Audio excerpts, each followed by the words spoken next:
पढ़ाने का ये मोटिव है कि तुम्हारा एग्जाम में जो भी कोई भी स्टेट पीएससी हो या यूपीएससी हो, तुम्हारा कोई भी हो एग्जाम, उससे रिलेटेड क्वेश्चन जो भी आए वो ओवरऑल तुम्हारा बन जाए, क्वेश्चन सॉल्व होना चाहिए तुम्हारा, ठीक है। चलो टाइम हो गया, आई होप जितने लोग को आना होता है आ गए होंगे, तो हम लोग शुरू करते हैं।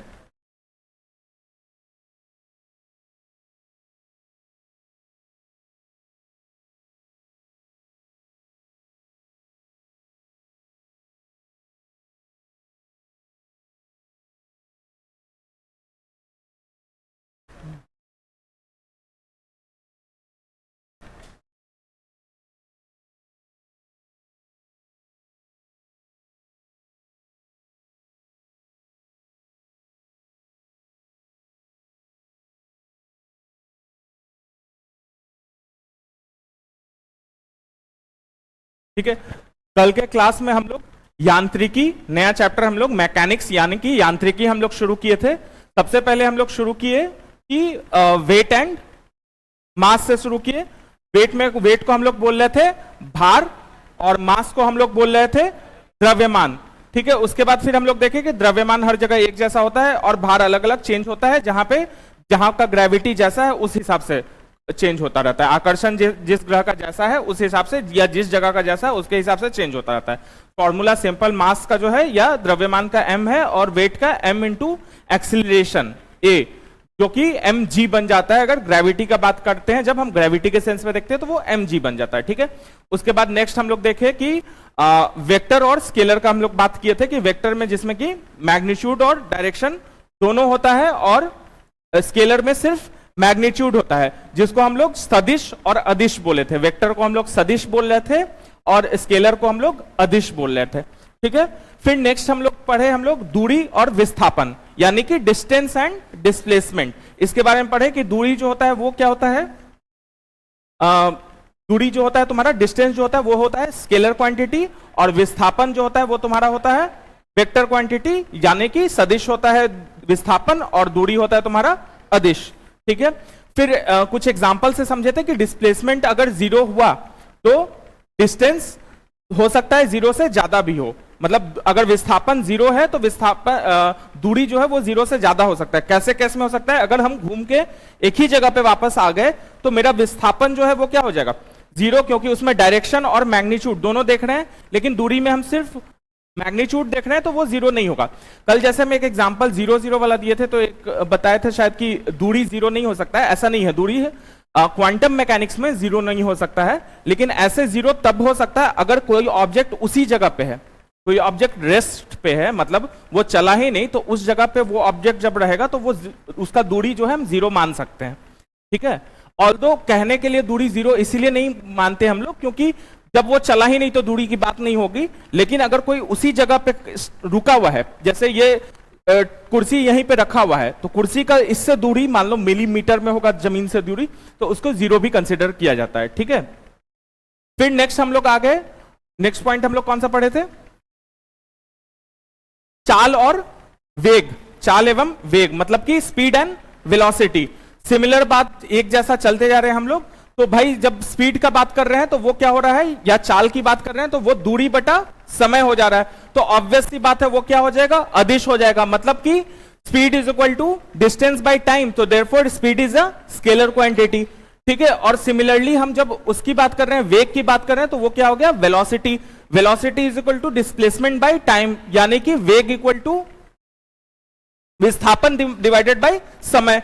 तो इसीलिए जो विस्थापन वेग है या वेलोसिटी है वो तुम्हारा क्या हो जाएगा, वेक्टर क्वांटिटी, ठीक है। नेक्स्ट यहां तक हम लोग का क्लियर हो गया था, ठीक है। नेक्स्ट टॉपिक उसके बाद हम लोग पढ़े थे एक्सीलरेशन या त्वरण। एक्सीलरेशन क्या होता है कि चेंज इन वेलोसिटी, मतलब किस रेट से चेंज कर रहा है डिवाइडेड बाय टाइम, मतलब मेरा जो वेग है किस दर से चेंज हो रहा है उसके डिवाइडेड बाय समय को हम लोग विस्थापन बोल रहे थे या एक्सीलरेशन बोल रहे थे, ठीक है। उसमें फिर से हम लोग बात किए कि क्या हो जाएगा अगर फाइनल वेग या फाइनल वेलोसिटी, जनरली क्या यही डिनोट करते हैं हम लोग v से करते हैं, और इनिशियल मतलब शुरू का प्रारंभिक वेग जो है वो तुम्हारा u से करते हैं। तो हम लोग जब करेंगे तो एक्सीलरेशन क्या हो जाएगा, final minus initial divided by time, तो ये हो जाएगा तुम्हारा एक्सीलरेशन। ठीक है, यहां तक हम लोग कर लिए थे। उसके बाद सीधा हम लोग आ गए थे न्यूटन के गति के नियम। पहला नियम हम लोग क्या बोले थे कि कोई भी बॉडी अगर रेस्ट पे है या अगर कोई मोशन में है, यानी कि कोई बॉडी अगर गतिमान है या स्थापित है, तो वो अपने उसी कंडीशन में रहेगा, अपने उसी फेज में रहेगा जब तक कि बाहरी बल उसके ऊपर कोई नहीं लगाया जाए। ठीक है, मतलब इंग्लिश में a body in a uniform motion और at rest will continue to be in that state until and unless there is an external force applied on it। Same बात हिंदी में कि कोई भी वस्तु अपने गतिमान स्थिति या अपने स्थापित स्थिति में रहेगा तब जब तक कि बाहरी कोई बल उस पर नहीं लगाया जाए। ये न्यूटन का मोशन था, हम लोग एग्जांपल से समझे कि हम पेन अगर यहां पे फेंक रहे हैं तो वो क्योंकि उसमें बाहरी फोर्स लग रहा है तो वो रुक जाएगा, गिर जाएगा। क्या क्या फोर्स लग रहा है उस पर? ग्रेविटी का लग रहा है, आकर्षण का लग रहा है, फ्रिक्शन का फोर्स लग रहा है। लेकिन अगर हम इसको अंतरिक्ष में फेंकेंगे जहां पे कि कोई बाहरी बल नहीं है, तो वो हमेशा उसी गति से चलते रहेगा। जिस वेग से हम फेंकें उसी वेग से हमेशा चलते रहेगा, या जिस त्वरण से हम उसको फेंकें, अगर त्वरण मतलब वेग, जिस रेट से वेग बदल रहा है उसको हम लोग त्वरण बोल रहे थे, मतलब जिस रेट से वेलोसिटी बदल रहा था उसको एक्सीलरेशन बोल रहे थे। तो अगर जिस एक्सीलरेशन से हम फेंक रहे हैं या जिस त्वरण से हम फेंक रहे हैं उसी त्वरण पे हमेशा चलते रहेगा। तो ये हो गया तुम्हारा न्यूटन का पहला लॉ। ठीक है, फिर हम लोग पढ़ेंगे न्यूटन का दूसरा लॉ। दूसरा लॉ क्या कहता है कि जो तुम्हारा फोर्स होता है, जो तुम्हारा फोर्स होता है वो किसी भी बॉडी पे अगर अप्लाई करें तो वो उसके मास इनटू एक्सीलरेशन के बराबर होता है।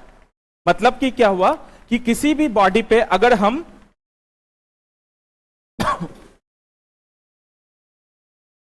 बल, किसी भी बॉडी पे अगर हम बल लगाएंगे तो वो त्वरण इनटू उसके मास, त्वरण इनटू इसके मास के बराबर होगा। और यही मेरा न्यूटन का सेकंड लॉ है। ठीक है, तो इसको लिखो, न्यूटन का गति का द्वितीय नियम।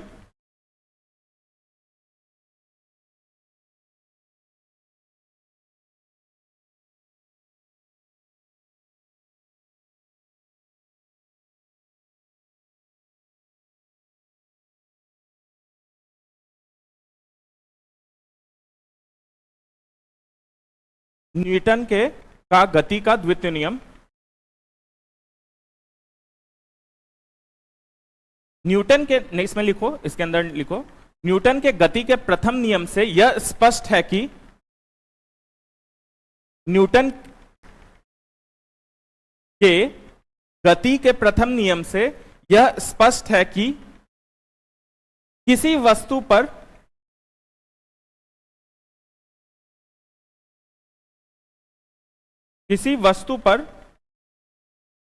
बल लगाने से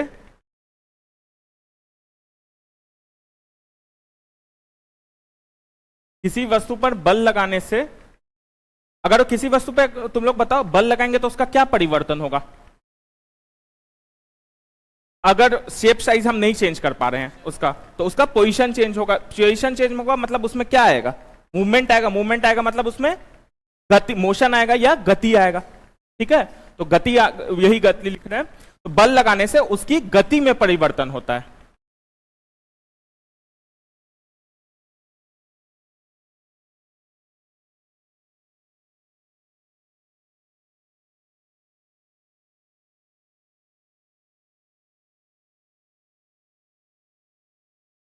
मतलब उसका क्या वेलोसिटी या उसके गति में परिवर्तन होगा अगर हम किसी चीज पे फोर्स लगा रहे हैं। जैसे हम इस पे फोर्स ऐसे लगाए तो ये क्या हुआ, इसके गति में परिवर्तन हुआ। ये क्या था, रुका हुआ था, अब ये चल रहा है ये चेयर।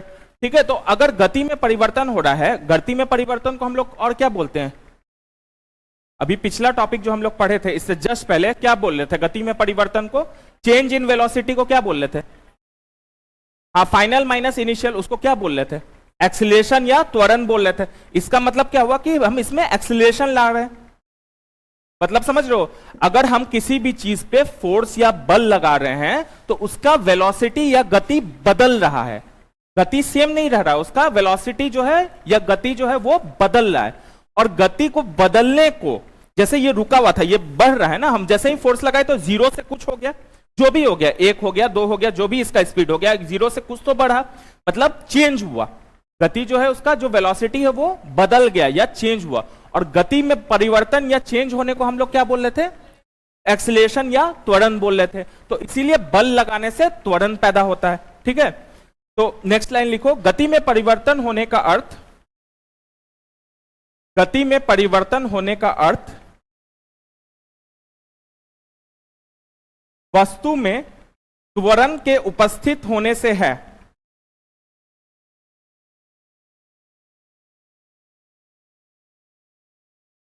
गति में परिवर्तन होने का अर्थ वस्तु में त्वरण के उपस्थित होने से है।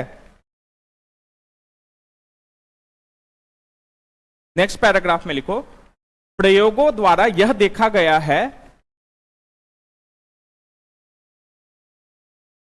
प्रयोगों द्वारा यह देखा गया है, इन्वर्टेड कॉलम में लिखना, मतलब ऐसे वाले में लिखना, यहां से जहां से आप बोल रहे हैं, इन्वर्टेड कॉलम स्टार्ट करो। किसी वस्तु पर, किसी वस्तु पर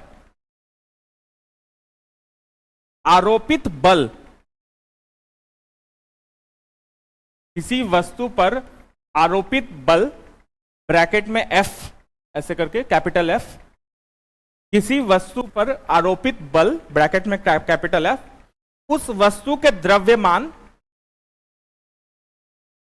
ब्रैकेट में स्मॉल m, उस वस्तु के द्रव्यमान ब्रैकेट में स्मॉल m, तथा वस्तु में बल की दिशा, तथा वस्तु में बल की दिशा में उत्पन्न त्वरण, में उत्पन्न त्वरण, स्मॉल a, त्वरण के आगे स्मॉल a लिखना, के गुणाफल के बराबर होता है, के गुणनफल के बराबर होता है, के गुणनफल के बराबर होता है। सेमीकोलन क्लोज कर देना, इन्वर्टेड कॉलन, सेमीकोलन बोला, इन्वर्टेड कॉलन को क्लोज कर देना। ठीक है, नीचे लिखो, बल इक्वल टू द्रव्यमान इंटू त्वरण,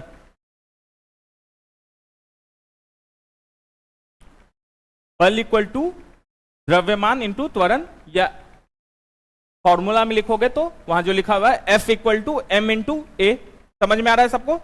F बल हो गया तुम्हारा, वहीं पे लिखवा दिए थे, द्रव्यमान मतलब कि मास मतलब कि M हो गया, और त्वरण मतलब एक्सीलरेशन मतलब A हो गया। ठीक है, नीचे लिखो इसी के, इस समीकरण को ही न्यूटन का, इस समीकरण को ही न्यूटन का गति का द्वितीय नियम कहते हैं।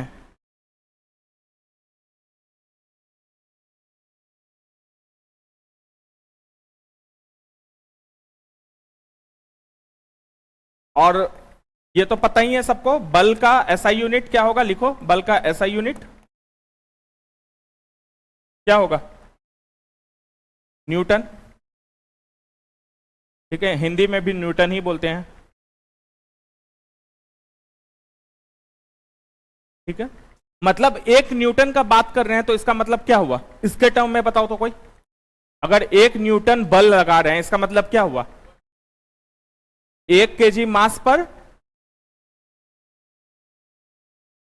1 मीटर पर सेकेंड स्क्वायर का एक्सीलरेशन हो रहा है। मतलब 1 न्यूटन अगर हम बल लगा रहे हैं या फोर्स लगा रहे हैं तो किसी 1 kg के द्रव्यमान या मास पर एक एक्सीलरेशन होगा तुम्हारा 1 मीटर पर सेकेंड स्क्वायर, या तुम्हारा जो त्वरण है वो 1 मीटर पर सेकेंड स्क्वायर का होता है। यही मतलब हुआ ना, तो 1 newton equal to 1 kg into 1 metre पर सेकेंड स्क्वायर होगा, मतलब newton equal to kg metre पर सेकेंड स्क्वायर होता है। ये भी लिख लो। ठीक है, कई बार क्या होता है ना, एग्जाम में जैसे तुमको कंफ्यूज कैसे करेगा, F इक्वल टू ma सबको अब याद है। ठीक है, ये बेसिक फॉर्मूला है। क्या करेगा कि तुमको बोलेगा फोर्स निकालने के लिए, और वेट जो है वो तुमको ग्राम में दे देगा, और एक्सीलरेशन जो है वो तुम्हारा सेंटीमीटर पर सेकेंड स्क्वायर दे देगा। बात समझ रहे हो? एग्जाम में तुमको कैसे कंफ्यूज करेगा, वो सीधा तो पूछेगा नहीं, अब एकदम F ये दे देगा कि भाई F निकालो, और ये दे देगा कि मास ये है, द्रव्यमान ये है, बल निकालो, मतलब बल निकालो, और द्रव्यमान ये है और त्वरण ये है, ऐसा तो पूछेगा नहीं भाई बीपीएससी 6-7 का तो एग्जाम है नहीं। तो ये क्या करेगा, पूछता है लेकिन इस टाइप का क्वेश्चन, तो उसमें क्या करेगा कि केजी जो है, द्रव्यमान जो है वो केजी में नहीं रह के ग्राम में दे देगा, ठीक है। और जो तुम्हारा वो है त्वरण जो है, एक्सीलरेशन जो है, वो मीटर पर सेकंड स्क्वायर में नहीं देके सेंटीमीटर स्क्वायर सेकंड में दे देगा। और आंसर जितना है तुम्हारा सारा न्यूटन में रहेगा। अब तुम तो देखोगे कि भाई ये मास दिया हुआ है और ये एक्सीलरेशन दिया हुआ है, मतलब द्रव्यमान दिया हुआ है और त्वरण दिया हुआ है, सीधा दोनों को मल्टीप्लाई करके और बोलोगे भाई यही बल हो गया। तो ये गलती हम लोग को नहीं करना है, ये चीज पे ध्यान देना है। इसलिए हम बार बार इस चीज को, यूनिट वाला खेला जो होता है ना, खासकर फिजिक्स का जो मैथ्स होता है वो मैथ्स नहीं टेस्ट करता है। ज्यादातर फिजिक्स का जो मैथ्स होता है, या तो उसमें दो ही दिक्कत आता है, जो भी मेरा फिजिक्स से रिलेटेड मैथ्स है उसमें दो दिक्कत आता है। पहला दिक्कत आता है कि क्वेश्चन से न्यूमेरिकल निकालना, क्वेश्चन इतना कॉम्प्लिकेटेड रहता है कि उससे नंबर कैसे निकालें, उसको कहां पे कौन सा नंबर क्या है ये निकालना मुश्किल होता है। और दूसरा मुश्किल होता है तुम्हारा ये यूनिट में चेंजेस। कभी ऐसा नहीं होगा कि फिजिक्स का बोलेगा कि भाई इंटीग्रेशन कर रहे हैं, डिफरेंशिएशन कर रहे हैं, मतलब बहुत टफ मैथ्स करें। मैथ्स में तुम कभी नहीं हारोगे, फिजिक्स में हारोगे अगर मैथ्स वाले सब्जेक्ट मैथमेटिकल सवाल में, तो इसमें हारोगे यूनिट में, या नहीं तो दूसरा तरह की क्वेश्चन इतना बड़ा देख के घबरा जाता है लोग कि भाई उसमें से निकाले क्या। तो उसका हम सिंपल तरीका बोल रहे हैं, जितना नंबर दिया हुआ है सब नंबर को पेज में, अपना पेज जो है वहीं पे राइट में कहीं कहीं लिखते जाओ, और उस नंबर के आगे क्या चीज है। एक बार जब तुम देख लोगे ना कि कौन सा नंबर क्या क्या वो है, तो अगर फॉर्मूला नहीं भी याद है ना तो अपने आप स्ट्राइक कर जाएगा, अच्छा ये दिया हुआ है, मतलब कुछ ना कुछ तो इससे रिलेटेड ही होगा। बात समझ रहे हो? एक बार सब नंबर को एक जगह लिख लो, और नंबर जो चीज रिप्रेजेंट कर रहा है, जो भी यूनिट रिप्रेजेंट कर रहा है उसको एक जगह लिख लो, तो एक बार सारा जो वो देख लोगे एक बार, तो उसी से तुम्हारा फॉर्मूला निकल जाएगा। कई बार जैसे हम लोग परसों डिस्कस किए थे ना लास्ट टू लास्ट क्लास में, कि भाई जो दो चीज दिख रहा है तो तीसरा वही होगा। अगर शायद डिस्टेंस दिख रहा था और टाइम दिख रहा था, तो कुछ ना कुछ स्पीड निकालने का तो बात होगा ही। हमको पता ही, अभी ही पढ़े कि distance by time is equal to speed होता है, तो कुछ ना कुछ स्पीड से रिलेटेड होगा ही, ठीक है। ये हो गया द्वितीय नियम। तृतीय नियम क्या बोलता है कि अगर,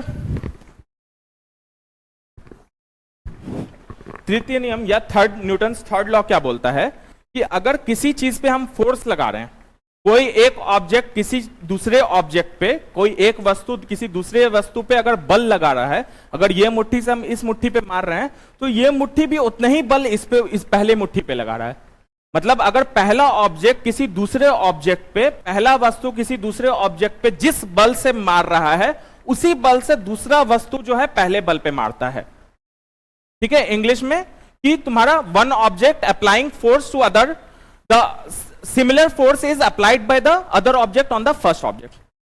if first object applies a force F to the second object, similar force F is applied by the second object on the first object, ठीक है। इक्वल एंड अपोजिट, हम लोग इंग्लिश में बोलते हैं इसको इक्वल एंड अपोजिट फोर्स, ठीक है, क्योंकि बराबर और उल्टा, हिंदी में मतलब जितना फोर्स से एक पे लगा रहे हैं उतना ही फोर्स से दूसरे पे लगा रहे हैं, और उल्टा हो रहा है। अगर उल्टा का क्या मतलब है कि हम इधर से मार रहे हैं, इधर मान लो एकदम स्ट्रेट में मान रहे हैं, तो ये हम क्या डायरेक्शन है, ये मान लो वेस्ट हो जाएगा, ये ईस्ट हो जाएगा, ऐसे पकड़ लो। जनरली हम लोग ऐसे करते हैं ना, ईस्ट वेस्ट नॉर्थ साउथ, तो हम ईस्ट डायरेक्शन से एक मुट्ठी मार रहे हैं और वेस्ट डायरेक्शन से ये है, तो पहला फोर्स अगर ईस्ट से जा रहा है तो दूसरा फोर्स जो है वो वेस्ट से जाएगा। मतलब समझ रहे हो, पहला बल जो है, अगर ये ऑब्जेक्ट का बल जो है ये ईस्ट से गया तो इसका ठीक उल्टा वेस्ट से जाएगा। अगर ये नॉर्थ ईस्ट से जा रहा था तो ये साउथ वेस्ट से जाएगा।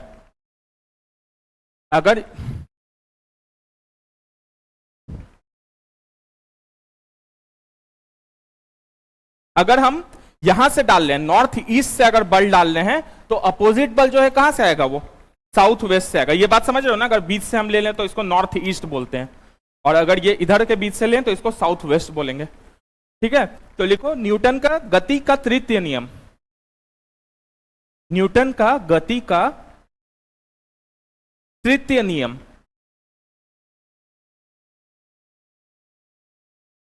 गति के तृतीय नियम के अनुसार, गति के तृतीय नियम के अनुसार जब कभी एक वस्तु,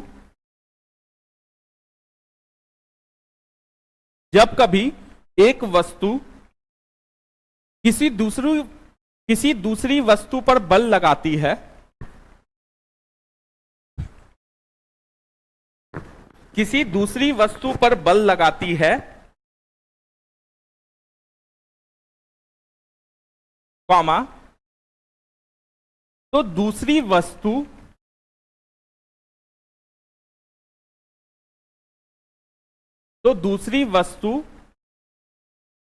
भी पहली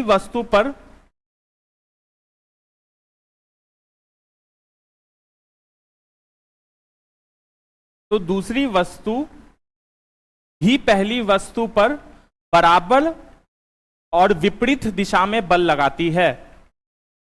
बराबर और विपरीत दिशा में बल लगाती है।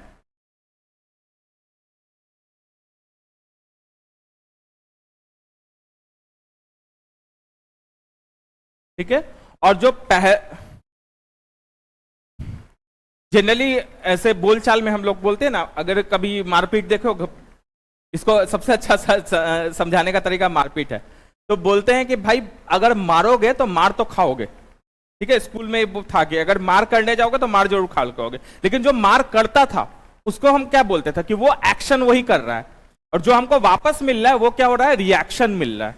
मतलब जो मार कर रहा है वो क्रिया कर रहा है, और जो मार वापस उसको मिल रहा है वो प्रतिक्रिया है। मतलब उस क्रिया के बदले जो मिल रहा है उसको प्रतिक्रिया, मतलब उस एक्शन के बदले रिएक्शन मिल रहा है। तो सेम बात है कि जो पहला बल जो लगा रहे हैं हम, पहला ऑब्जेक्ट जो बल लगा रहा है वो क्या हो जाएगा, एक्शन या क्रिया हो जाएगा, और जो जो वही दूसरा ऑब्जेक्ट इस पे वापस लगाएगा वो क्या होगा, उस एक्शन के बदले में दे रहा है तो वो रिएक्शन हो जाएगा। मतलब उस क्रिया के बदले में दे रहा है तो वो प्रतिक्रिया हो जाएगा। तो नेक्स्ट पैराग्राफ में लिखना, पहली वस्तु द्वारा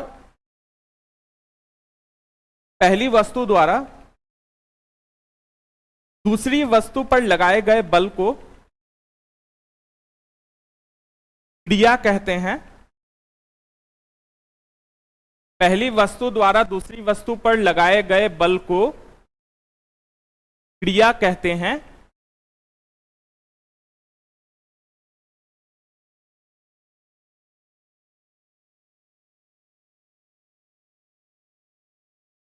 और दूसरी वस्तु द्वारा पहली वस्तु पर लगाए गए बल को प्रतिक्रिया कहते हैं। और दूसरी वस्तु द्वारा पहली वस्तु पर लगाए गए बल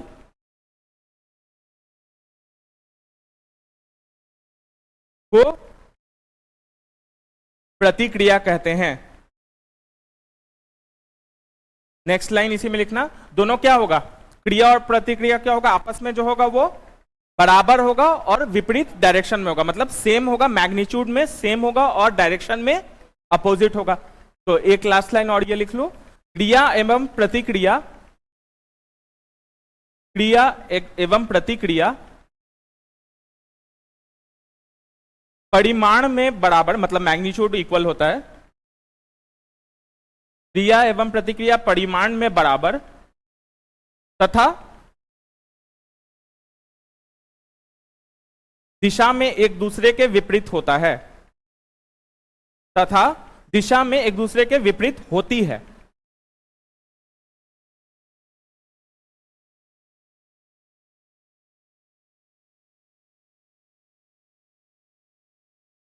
अतः न्यूटन के तृतीय नियम को क्रिया प्रतिक्रिया का नियम भी कहते हैं। अतः न्यूटन के तृतीय नियम को क्रिया प्रतिक्रिया का नियम भी कहते हैं।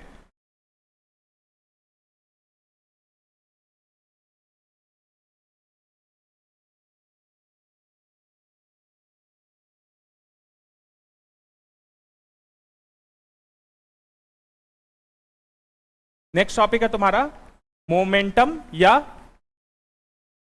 संवेग। ये क्या होता है तुम्हारा, मास इंटू वेलोसिटी, मतलब द्रव्यमान इंटू वेग होता है।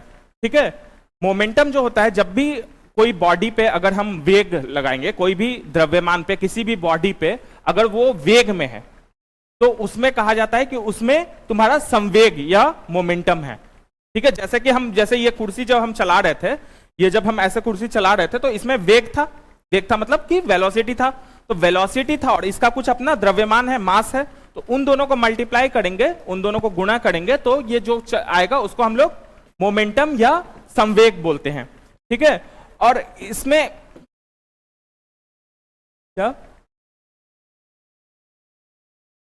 रॉकेट भी यहाँ इसी सिद्धांत पे चलता है, ठीक है। तो संवेग का जो होता है एक्चुअली क्या होता है, संवेग परिवर्तन से सबसे इंपॉर्टेंट है। न्यूटन का जो अभी हम लोग सेकंड लॉ पढ़े थे, सेकंड लॉ क्या पढ़े थे, F equal to M A, वो यहां से भी आ सकता है। F equal to M A जो होता है ये चेंज इन मोमेंटम या संवेग में परिवर्तन से भी आ सकता है।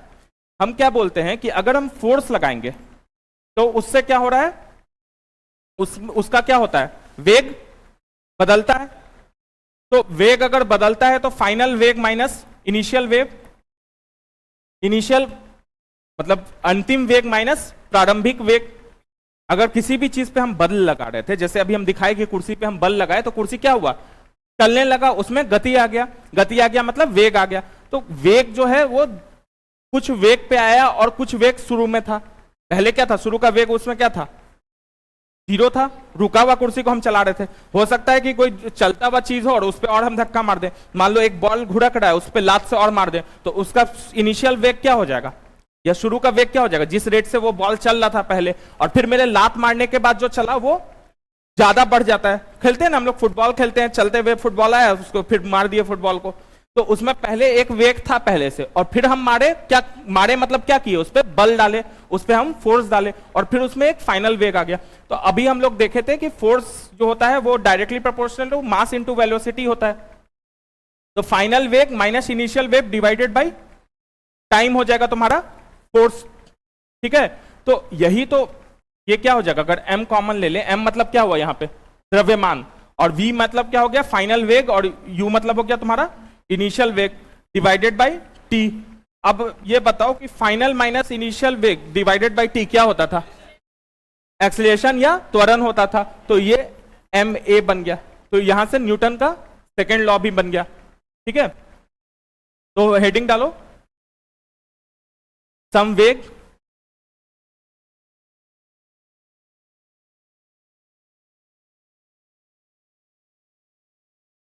यहां पे जो हम तुम लोग को फोर्स लिखे, फोर्स इंटू ये मोमेंटम, हम अभी बताए ना, मोमेंटम या संवेग जो है वो मास इंटू वेलोसिटी होता है। ये कैसे बदलता है, मोमेंटम किसी भी बॉडी में या संवेग कैसे आता है, जब उस पर हम क्या लगाते हैं, बल लगाते हैं या फोर्स लगाते हैं। तो वहीं से ये F आया है। जब हम फोर्स लगाएंगे तो उसका जो है मोमेंटम बदल जाता है। जब हम किसी भी वस्तु में बल लगाएंगे तो उसका जो संवेग है वो क्या हो जाता है, बदल जाता है। और संवेग के चेंज, रेट ऑफ चेंज, जिस दर से संवेग बदलता है उसी को हम लोग बल बोल रहे हैं, ठीक है। ये बात समझे ना, ये फोर्स कहां से है, हम तो बोल रहे थे कि यहां पे तो हम बता रहे थे कि संवेग equal to mass into velocity हो रहा है, मतलब momentum equal to mass into velocity हो रहा है, और यहां हम लिख रहे हैं force equal to mass into velocity by time, क्योंकि ये हम किसकी बात कर रहे हैं, हम चेंज इन मोमेंटम की बात कर रहे हैं। ये नहीं समझे, अभी फिर से हम बताते हैं। अगर हम इसका मास इंटू वेलोसिटी कितना है इसका, मतलब द्रव्यमान इंटू वेग, इंग्लिश हिंदी समझ में आ रहा है ना सबको। तो मास इंटू वेलोसिटी, द्रव्यमान इंटू वेग, इस ये रुका हुआ है तो कितना है 0। हम इस पे बल लगा रहे हैं तो कुछ इसका मास इंटू वेलोसिटी कुछ हो गया इसका, मतलब फोर्स लगाए तो कुछ हो गया, मतलब वेग जो संवेग जो है यहां से यहां बदल रहा है। क्या लगाने पे बदल रहा है, बल लगाने पे संवेग मेरा बदल रहा है, मतलब कि फोर्स लगाने पे मेरा मोमेंटम बदल रहा है। तो जिस रेट से वो बदल रहा है उसी को मेरा जितना बल रहेगा उतना ही ज्यादा रेट से बदलेगा ना। अगर हम कम बल लगाएंगे तो धीरे धीरे बदल रहा है, अगर हम ज्यादा बल लगाएंगे तो ज्यादा तेजी से बदल रहा है। तो मतलब ये किस पे डिपेंडेंट है, बल पे डिपेंडेंट है।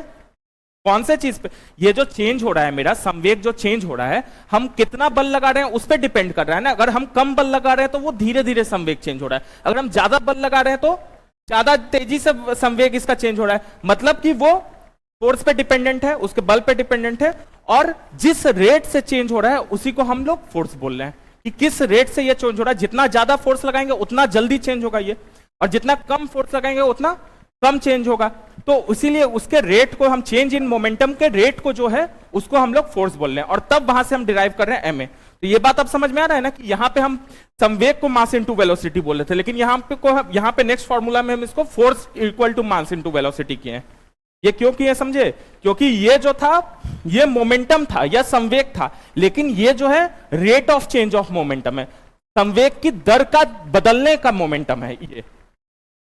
Rate of change of momentum या संवेग के बदलने का डर है ये, उसको वो किस पे डिपेंड करेगा, वो जितना ज्यादा फोर्स लगाएंगे उतना ज्यादा रेट से बदलेगा, कम फोर्स लगाएंगे तो संवेग जो है कम दर से बदलेगा, और ज्यादा फोर्स लगाएंगे तो ज्यादा दर से बदलेगा। तो इसीलिए वहां से ये फॉर्मूला आया है कि फोर्स इक्वल टू फाइनल संवेग, मतलब आखिरी संवेग, प्रारंभिक संवेग डिवाइडेड बाय जितना टाइम में चेंज हो रहा है वो जो है तुम्हारा बल के बराबर हो जाएगा। और फिर वहीं से हम वो फॉर्मूला डिराइव कर लिया, कौन सा, न्यूटन का सेकंड लॉ का। सेकंड लॉ यही था ना, F इक्वल टू ma था, तो चेंज इन मोमेंटम से हम सेकंड लॉ को भी डिराइव कर सकते हैं।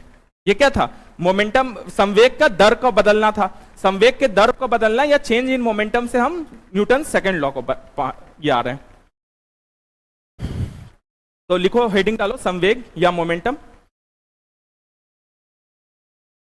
बात समझ में आया ना सबको? नहीं समझ में आया, कोई डाउट है तो बताओ।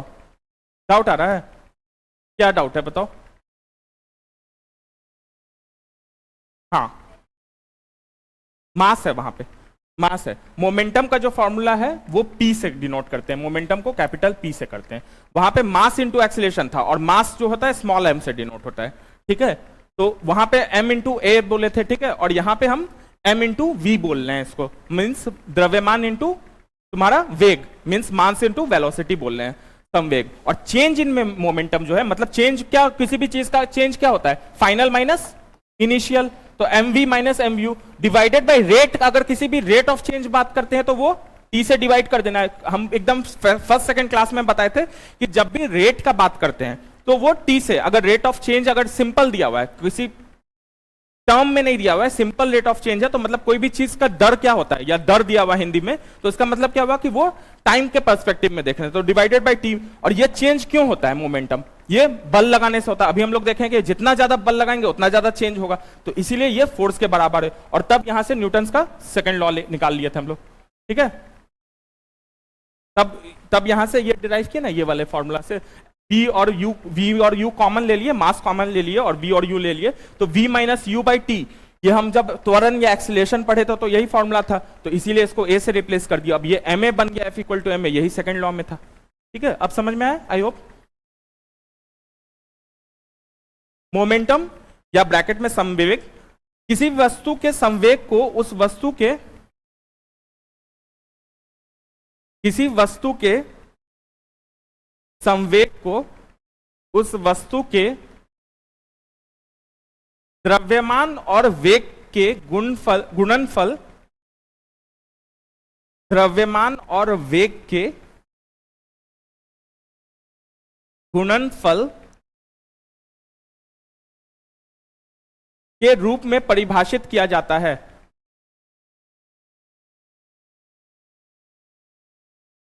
के रूप में परिभाषित किया जाता है।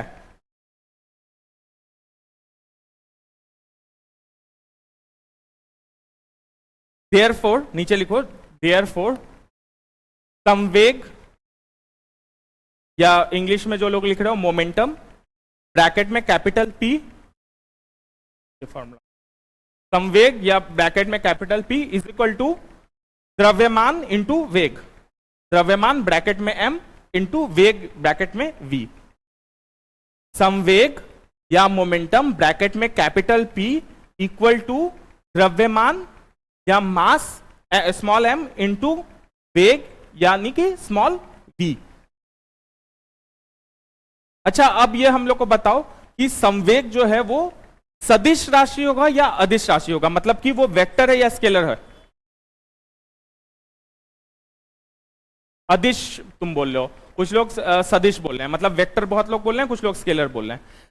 लॉजिक से सोचो, जब भी ये चीज हम किसी भी पैरामीटर का बात करते हैं तो किस चीज से बन रहा है वो पैरामीटर, हम लोग ये देखेंगे। भाई यहां तो मास जो है वो तो अदिश है, लेकिन वेलोसिटी का जब भी हम बात करें तो वो वेक्टर है, वो सदिश है। तो जब हम वेलोसिटी किसी ऑब्जेक्ट पे लगाने का बात कर रहे हैं, वो जब डायरेक्शन देख रहा है तो जो उसका रिजल्टेंट आएगा, जो गुना करने पे जो आएगा, वो भी क्या होगा, सदिश ही होगा, मतलब वेक्टर ही होगा। समझ रहे हैं बात? तो जब ये वेक्टर है तो ऑब्वियस सी बात है कि स्केलर और इनटू वेक्टर, यहां पे वेक्टर ही आएगा ये, ठीक है। तो लिखो नीचे, संवेग एक सदिश राशि है जिसकी दिशा वेग की दिशा में भी होती है, में ही होती है। संवेग एक सदिश राशि है जिसकी दिशा वेग के दिशा में ही होती है।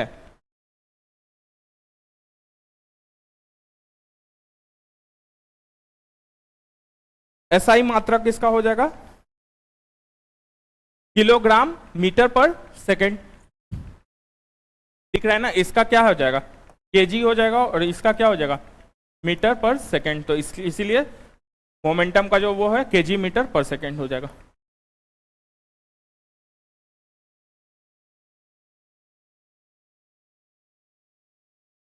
एसआई मात्रक kilogram metre divided by second होता है। अब नेक्स्ट लिखो, हम लोग जो ये वाला पढ़े संवेग परिवर्तन मतलब चेंज इन मोमेंटम। संवेग परिवर्तन या चेंज इन मोमेंटम, ठीक है। किसी वस्तु के संवेग परिवर्तन की दर, किसी वस्तु के संवेग परिवर्तन की दर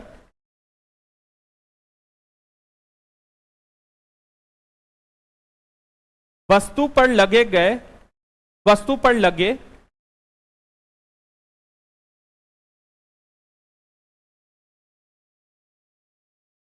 बल के समानुपाती होती है। बल के समानुपाती होती है।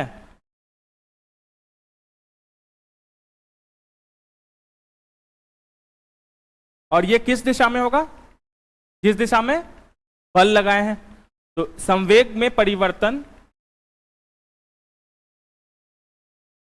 संवेग में परिवर्तन बल की दिशा में ही होती है।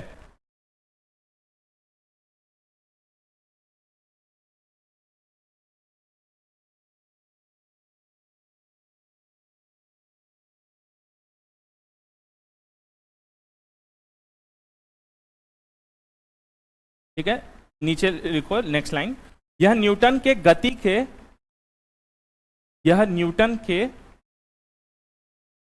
के द्वितीय नियम का ही एक अन्य रूप है।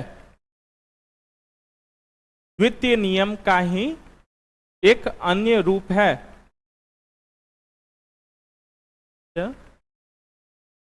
द्वितीय नियम F equal to M second नियम था ना, थर्ड नियम तो वो था तुम्हारा इक्वल एंड अपोजिट फोर्स वाला था। ठीक है, नीचे लिखो, स्पष्ट है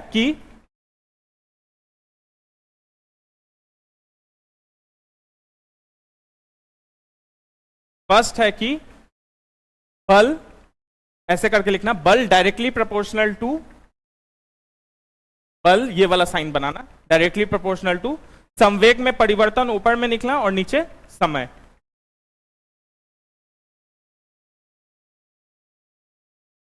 ठीक है, बल डायरेक्टली प्रोपोर्शनल टू संवेग में परिवर्तन डिवाइडेड बाय समय। ठीक है, नीचे लिखो, यदि किसी m द्रव्यमान की वस्तु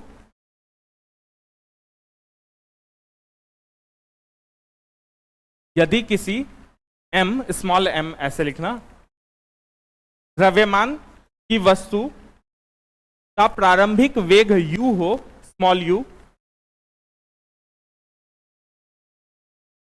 यदि किसी m द्रव्यमान की वस्तु का प्रारंभिक वेग u हो तो इसका प्रारंभिक संवेग इक्वल टू, ऐसा करके इक्वल टू लिखना, साइन, ये इक्वल टू साइन क्या होगा तुम लोग बताओ और बाकी लोग बताओ क्या होगा। ये लाइन पढ़ो और जो पूछ रहे हैं वो बताओ।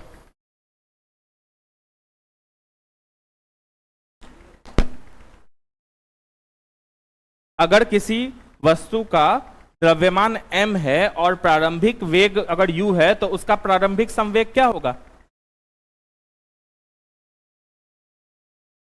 सही, और बाकी लोग को बोलने दो, बताओ क्या होगा। एक ही आंसर सही आया और किसी का आंसर सही नहीं आ रहा है, एक जीरो आ रहा है, वो भी आंसर गलत है। ये जो लाइन है वो पढ़ो ना क्या लिखा हुआ है, अभी जस्ट जो लिखवाए हैं।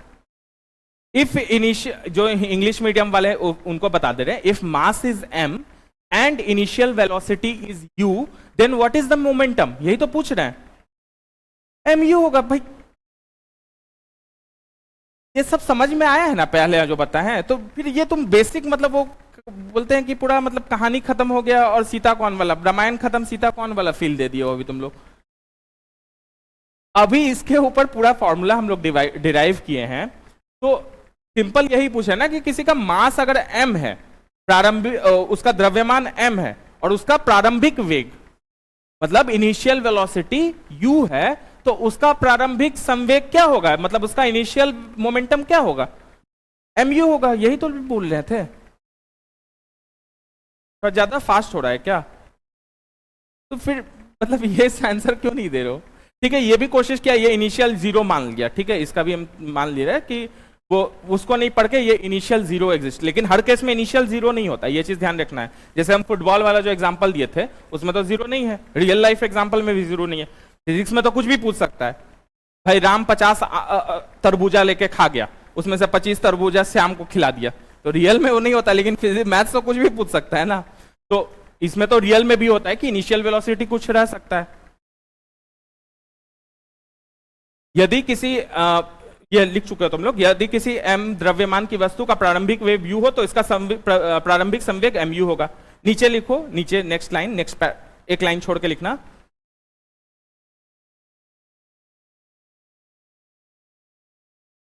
एक समय तक इस वस्तु पर एक नहीं सॉरी t समय, t स्मॉल t, t समय तक इस वस्तु पर बल F के कार्य करने पर, t समय तक इस वस्तु पर बल F के कार्य करने पर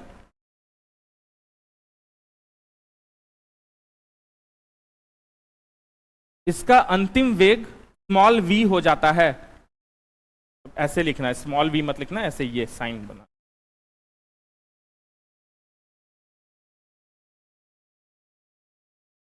अतः वस्तु का अंतिम संवेग इक्वल टू t समय तक इस वस्तु पर बल F के कार्य करने पर इसका अंतिम वेग v हो जाता है। ये ऐसे v, ठीक है, स्मॉल v लिखना है इसमें, फुल स्टॉप। अतः वस्तु का अंतिम संवेग क्या हो जाएगा, इक्वल टू, सिर्फ हम संवेग पूछ रहे हैं, मैं सिर्फ मोमेंटम पूछ रहे हैं, mv होगा, t नहीं आएगा, हाँ सिर्फ mv होगा, तो इक्वल टू mv लिख लो। अतः वस्तु का अंतिम संवेग इक्वल टू mv।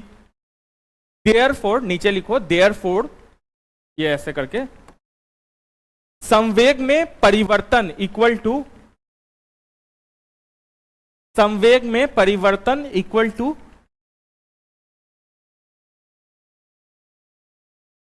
संवेग में परिवर्तन क्या हो जाएगा फिर, इक्वल टू लिखो mv माइनस mu।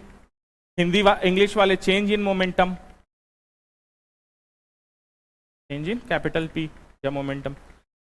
नेक्स्ट लिखो अतः, नीचे वाले लाइन में F इज, अभी हम लोग क्या पढ़े कि बल के ये डायरेक्टली प्रोपोर्शनल होता है और with respect to rate of change जो होता है वो डायरेक्टली प्रोपोर्शनल होता है। तो रेट ऑफ चेंज क्या हो जाएगा, संवेग में बदलाव डिवाइडेड बाय समय, तो mv by minus mu divided by t, ऐसे लिखो।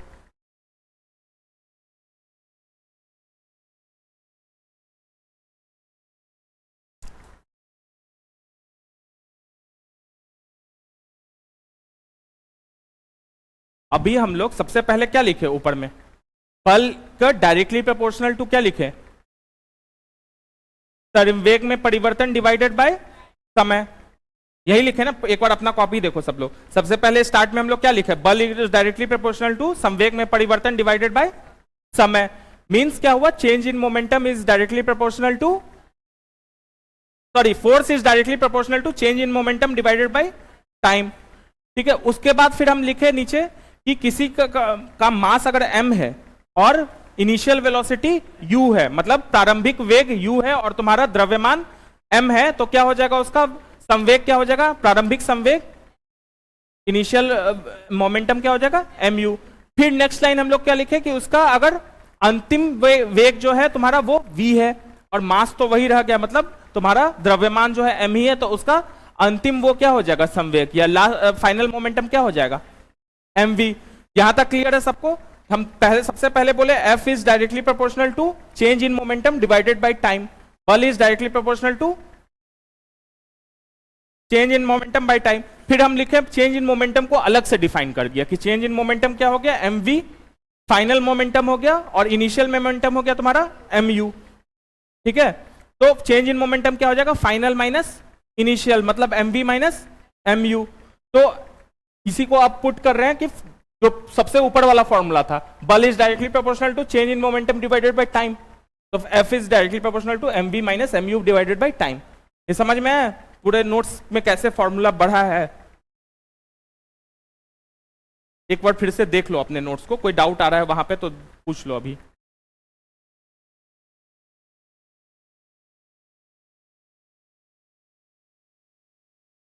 सबसे पहला एक एक चीज को चलो, एक एक सेक्शन में चलो।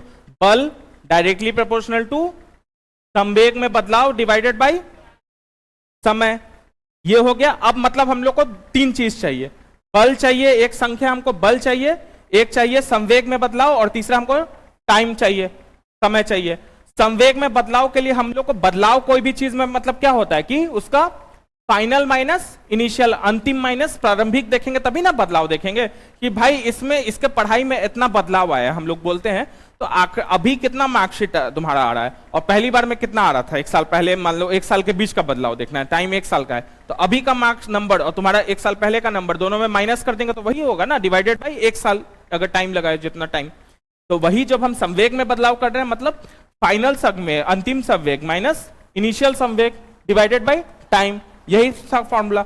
अंतिम संवेग क्या निकल गया था मेरा mv, इनिशियल संवेग क्या निकल गया था मेरा mu, तो mv minus mu divided by time, f is directly proportional to mv minus mu divided by time. यहां तक क्लियर हो गया? नेक्स्ट लिखो f is directly proportional to, फिर ये वाला लिखना, ये लाइन लिखना, directly proportional to m bracket में v minus U divided by time, common ले लिए हम लोग m को, m को कॉमन निकाल लो तो v minus U divided by time. अब v minus U divided by time को हम लोग किससे रिप्लेस करेंगे? एक्सीलरेशन या त्वरण से रिप्लेस करेंगे। तो नेक्स्ट लाइन में लिखो equal to f is directly proportional to ma, f is directly proportional to ma। तो जब भी हम ये साइन हटाते हैं तो इसका मतलब एक क्या डालते हैं, एक कांस्टेंट डालते हैं, तो यहां पे कांस्टेंट जो हो जाएगा k हो जाएगा, तो f equal to k ma। समझ रहे हो ना? सबसे पहले लिखे f is directly proportional to mv minus mu divided by t, फिर लिखे f is directly proportional to m bracket में v minus u divided by t, फिर लिखे m is directly proportional to ma, फिर लिखे m physical to k ma। यहां तक सबको क्लियर है ना नोट्स में? ठीक है, नीचे लिखो SI मात्रकों में, कांस्टेंट को हिंदी में स्थिरांकान बोलते हैं, तो SI मात्रकों में कांस्टेंट k या स्थिरांकान k का मान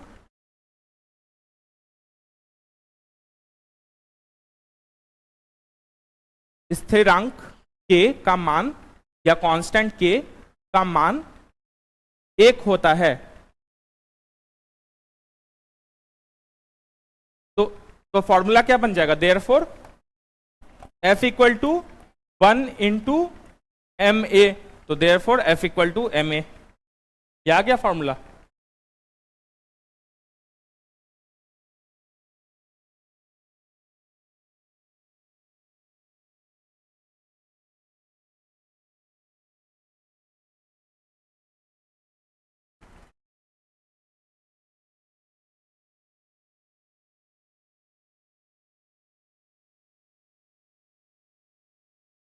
समझ में आ रहा है? हंसते खुशते भी खुशी में भी समझ में आ रहा है ना? ठीक है।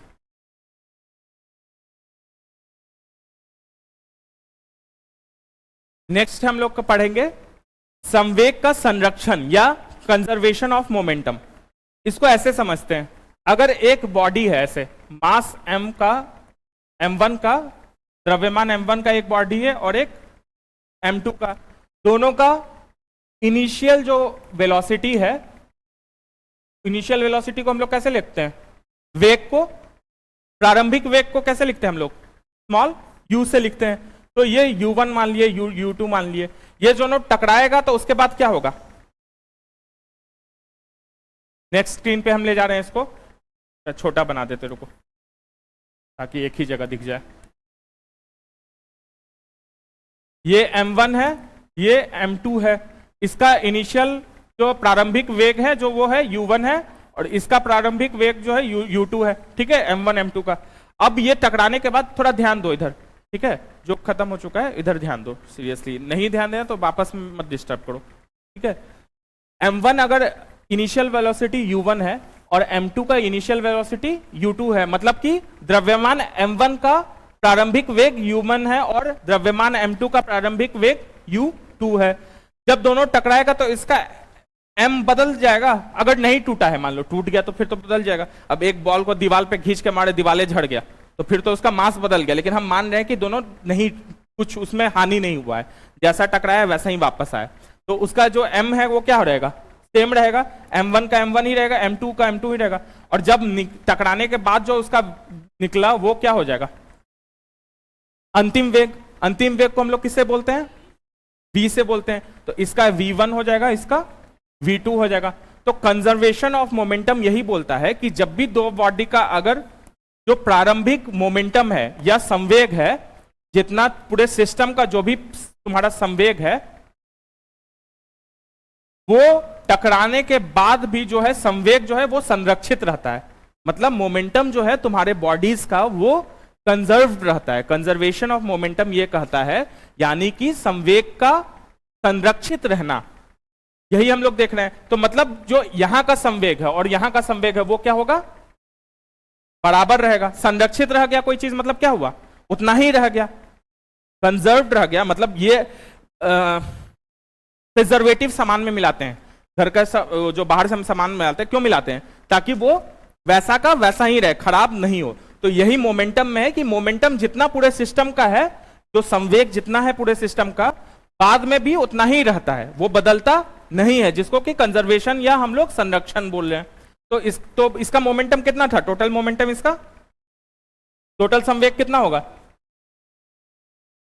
m1 u1 plus m2 u2, और इसका कितना हो जाएगा, m1 v1 plus m2 v2।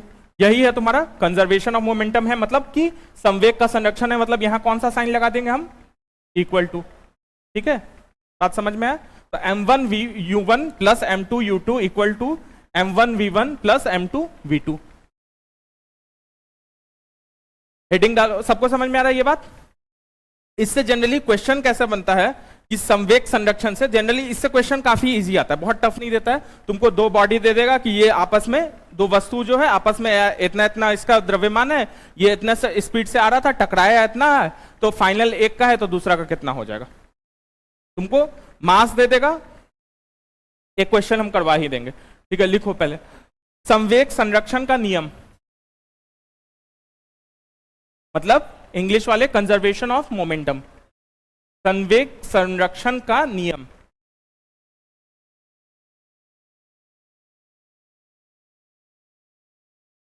ये यदि, इसमें लिखो, यदि दो अथवा दो से अधिक पिंडों के,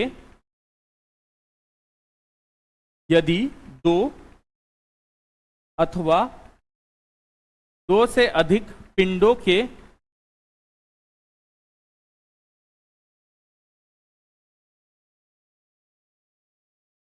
समुदाय पर कोई बाह्य बल कार्य ना करे, आधा यह है, यदि दो अथवा दो से अधिक पिंडों के समुदाय पर कोई बाह्य बल कार्य ना करे तो समुदाय का संयुक्त संवेग, तो समुदाय का संयुक्त संवेग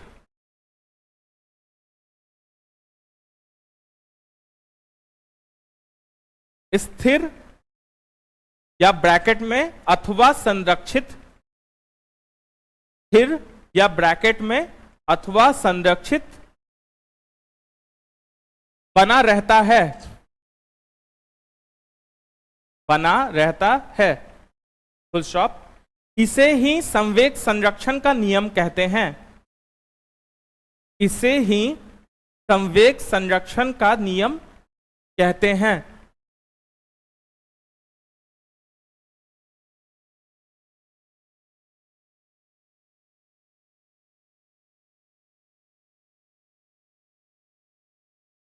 ठीक है, ये पूरा डायग्राम सहित बना लो ऐसे ही। M1 M2 आपस में टकराने वाला तो ऐसे एरो डाल देना, U1 U2, ठीक है।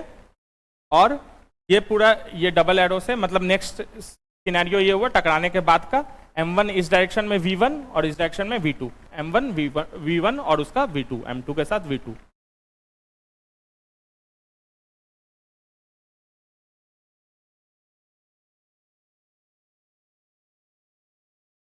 नीचे लिखो M1 U1 plus M2 U2 करके M1 U1 plus M2 U2 equal to M1 V1 plus M2 V2।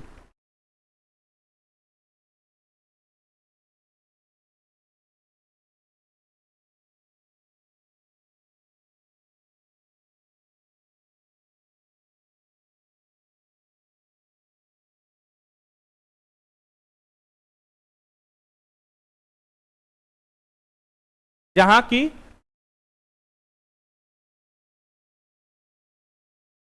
की U1 इक्वल टू प्रारंभिक वेग,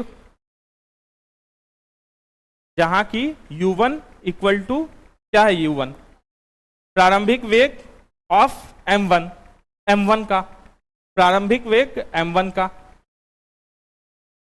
U2 इक्वल टू प्रारंभिक वेग M2 का, ठीक है। अब M1 M2 हम नहीं लिखवा रहे, M1 M2 तो समझ में आ रहा है ना, दोनों का मास का बात कर रहे हैं।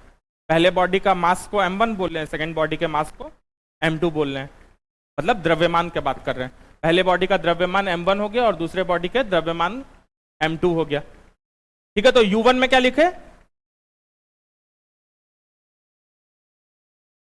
इनिशियल वेलोसिटी ऑफ M1 या प्रारंभिक वेग M1 का। सिमिलरली नीचे लिखो U2 प्रारंभिक वेग ऑफ M2 का, या इंग्लिश में इनिशियल वेलोसिटी ऑफ M2। फिर V1 लिखो फाइनल या अंतिम वेलोसिटी वेग ऑफ M1, अंतिम वेग M1 का V1 हो गया, या final velocity of M1 English में। और V2 उसी तरीके से एक्सचेंज कर दो, V2 हो जाएगा तुम्हारा अंतिम वेग M2 का। ये हमेशा याद रखना कि जो U होता है ना, ये साइन है, U जो है यह इनिशियल का बात करते हैं और V में फाइनल वेलोसिटी का बात करते हैं, प्रारंभिक वेग और अंतिम वेग का बात करते हैं U और V में।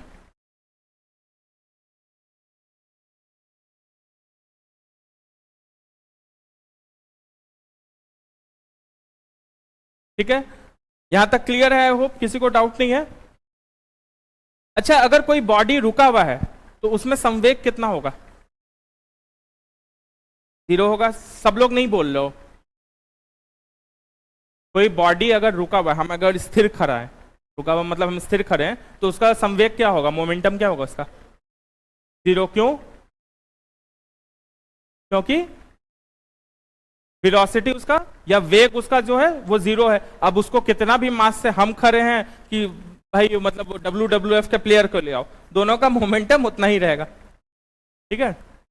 और किसको अगर हमको मूव करना है और उसको मूव करना है तो किसको धक्का देने में ज्यादा बल किसको लगेगा? अगर एक WWE का हेवी वेट चैंपियन आ गया, ठीक है, और एक हम खड़े हैं, तो धक्का देके मूव करना, मतलब बल लगा के उसको मूव करने में किसमें ज्यादा ताकत लगेगा? उसमें ज्यादा ताकत लगेगा। क्यों? उसमें इनर्शिया जो है, जो तुम्हारा जड़त्व था वो उसका ज्यादा है, क्योंकि उसका क्या ज्यादा था? द्रव्यमान उसका ज्यादा है। याद है ना, कल के टॉपिक से हम रिलेट कर रहे हैं। उसका द्रव्यमान जो ज्यादा है, अगर उसका मास ज्यादा है तो उसका जो इनर्शिया या जड़त्व है वो ज्यादा है, तो उसको इसलिए मूव करने में ज्यादा बल लगेगा। ठीक है, नेक्स्ट टॉपिक आ गया तुम्हारा वर्क या कार्य।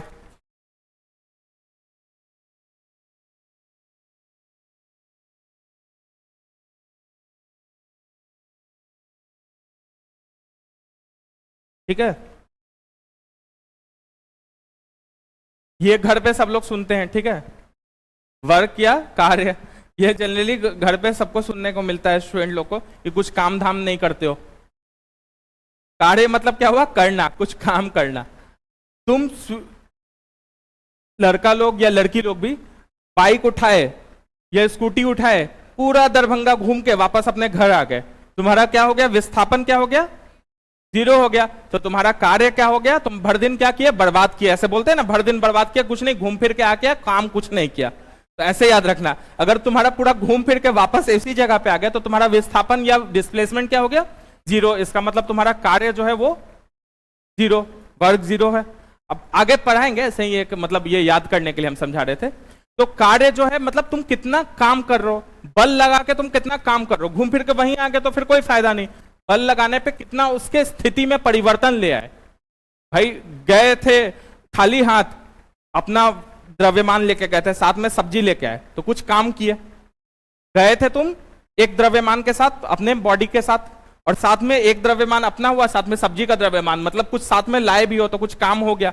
उसी जगह पे आ गए तो फिर वो वेलोसिटी उस टर्म में नहीं हम समझा पाएंगे, क्योंकि वो जीरो हो जाएगा तब। तो फिर से अगर विस्थापन जीरो हुआ तो वो कार्य अपने आप जीरो हो जाता है। आगे हम लोग फॉर्मूला में इस चीज को समझेंगे। ठीक है, लेकिन स्थिति में परिवर्तन को, किसी भी चीज के स्थिति में अगर परिवर्तन कर रहा है कोई चीज, तो उसको हम लोग कार्य बोल रहे हैं। ठीक, इसमें लिखो, यदि किसी वस्तु पर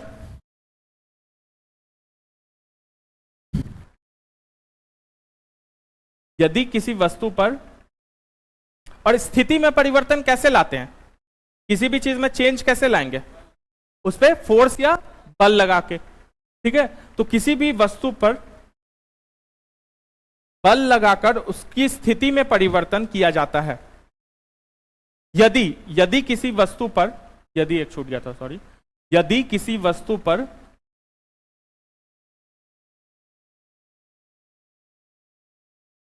बल लगाकर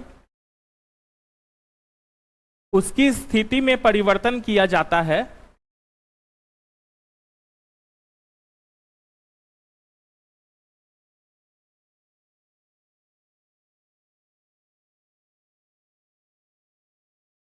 कॉमा, तो इसमें जो क्रिया संपन्न होती है,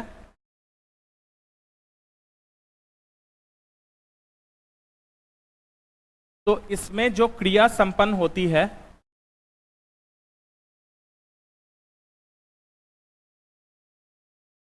उसे कार्य कहते हैं।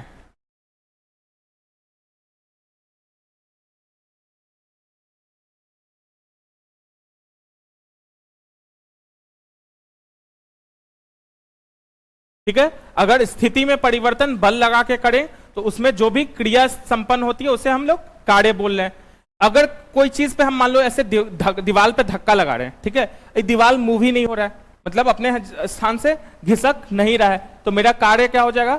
जीरो हो जाएगा। ठीक है, तो नीचे लिखो, यदि बल लगाने पर, नेक्स्ट लाइन, यदि बल लगाने पर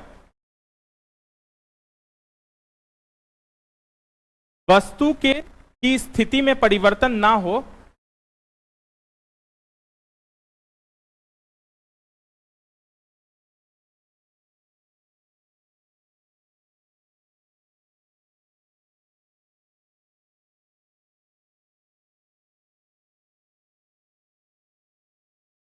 यदि बल लगाने पर वस्तु की स्थिति में परिवर्तन ना हो, कॉमा, तो कार्य किया हुआ नहीं माना जाएगा।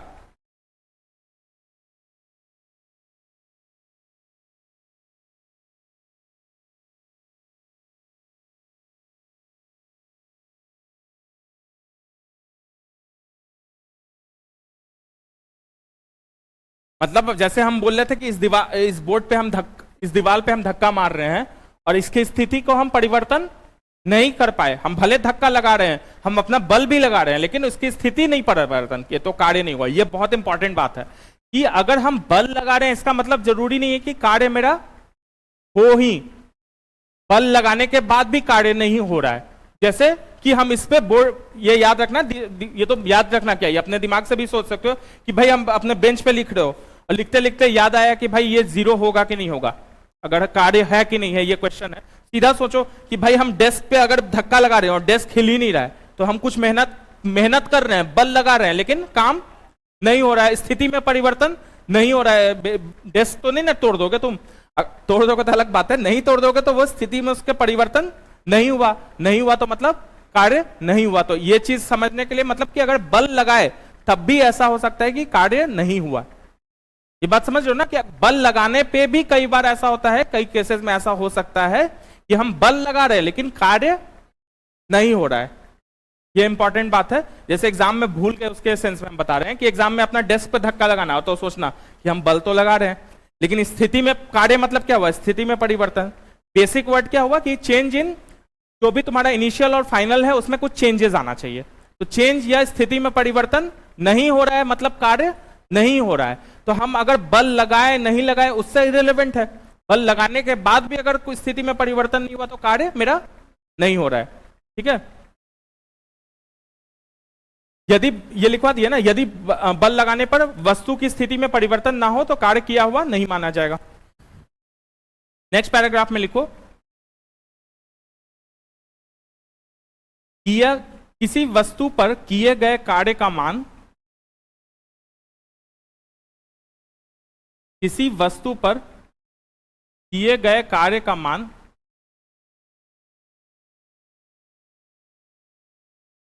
कॉमा लगाए गए बल तथा बल की दिशा में वस्तु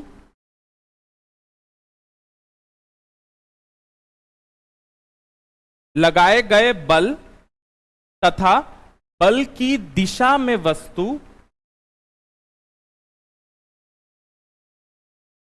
के विस्थापन के गुणनफल के बराबर होता है, के विस्थापन के गुणनफल के बराबर होता है।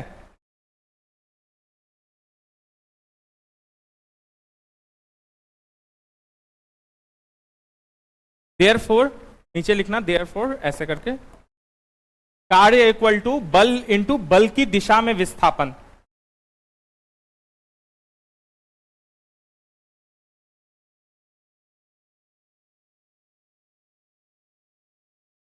या W equal to F into small S.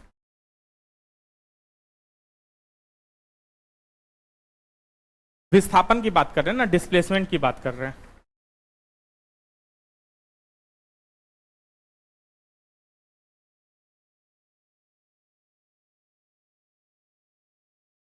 यहां पे दो बात ध्यान देने वाला है। एक बात तो हम बोले कि विस्थापन की बात हो रहा है, work equal to force into बल के दिशा में विस्थापन।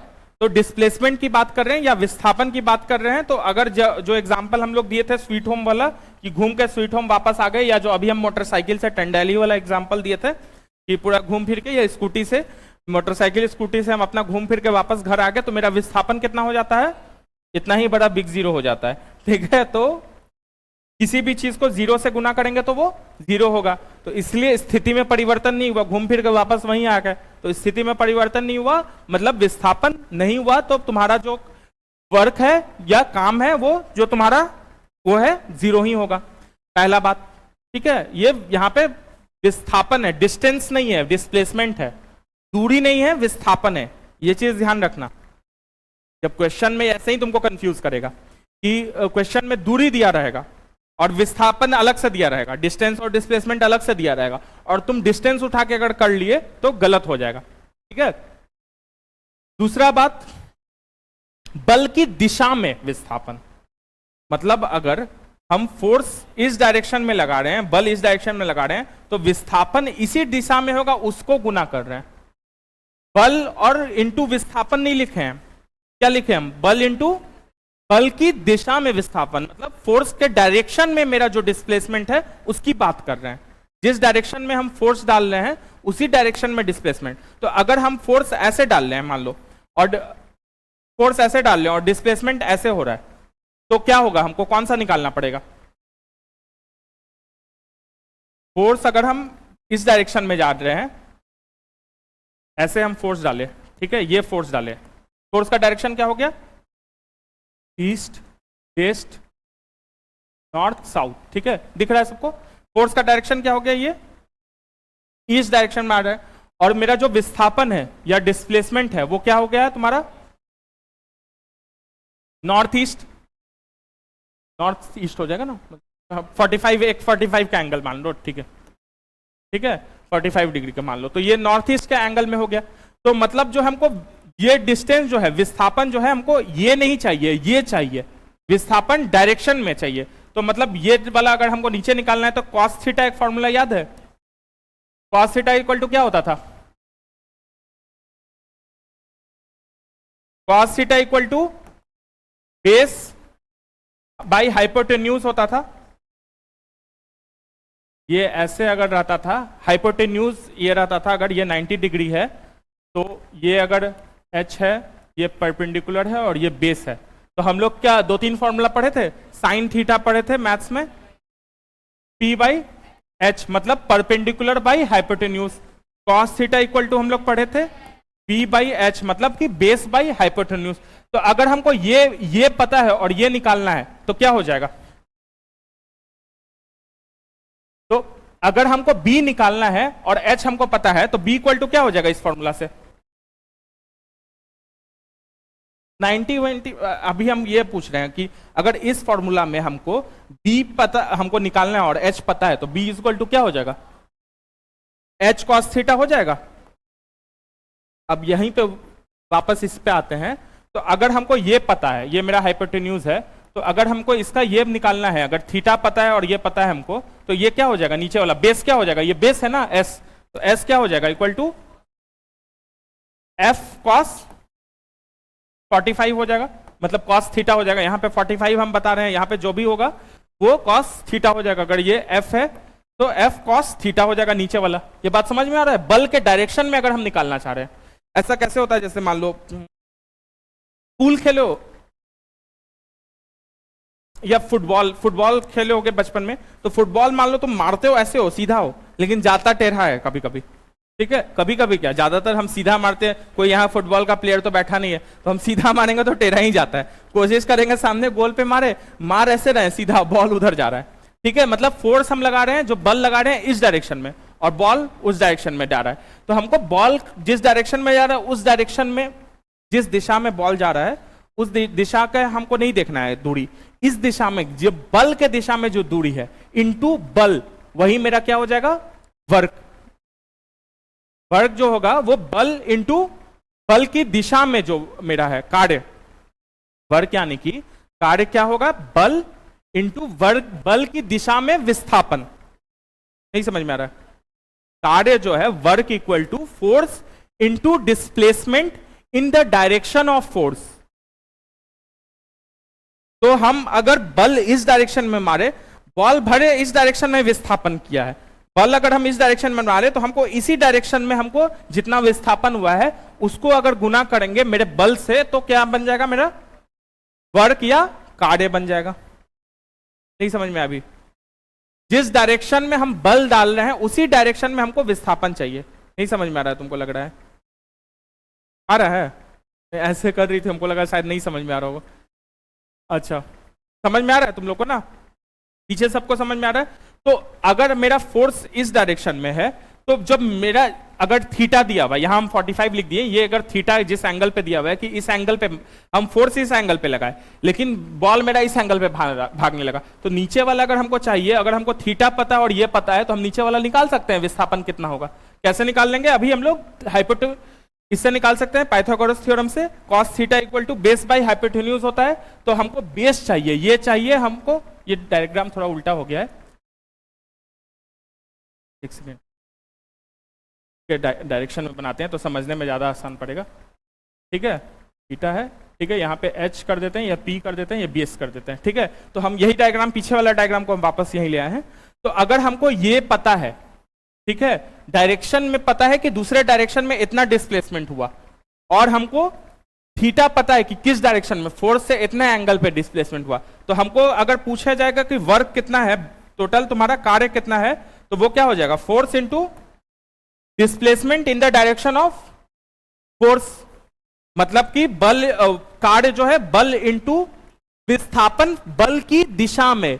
अब हमको विस्थापन दिया हुआ है कि थीटा एंगल पे, फोर्स से थीटा एंगल पे एक विस्थापन हो रहा है, तो हम जो फोर्स की दिशा है, जो बल की दिशा, उसमें निकाल सकते हैं, नीचे वाले में निकाल सकते हैं, क्योंकि हमको पता है कि cos थीटा इक्वल टू होता है बेस बाई हाइपोटेन्यूज। अब हमको ये चाहिए, ये पता है, तो सीधा बी क्या हो जाएगा, h cos थीटा हो जाएगा ये, तो ये क्या हो जाएगा, force into h cos theta हो जाएगा।